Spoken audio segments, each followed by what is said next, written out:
কি নিয়ে এসছো? কি খাওয়াবো আমাকে? কি খাওয়াবো? হ্যাঁ, আজ করে নিয়ে এসছে এটা ভাত ভাজা।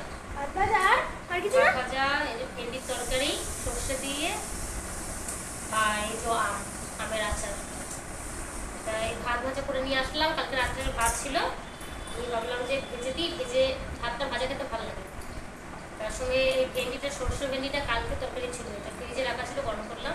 আর ভাতটাও কালকে ছিল, ভাতটাও এখন ভাজা করলাম। পেঁয়াজ দিলাম, কালো জিরে দিলাম, আর নুন, হলুদ যা লাগে ওই দিলাম, ঝাল ঝাল যা লাগে। এইভাবে ভাত ভেজে খাবে, দেখতে ভালো লাগে। রাত্রের ভাত থাকলে কেউ ফেলে দিয়ে নষ্ট করবো না। এরকম যদি ভাত থাকে তাহলে ভেজে খেয়ে নেবে। মা লক্ষ্মীর দানা এগুলো তো নষ্ট করতে নেই, জানো।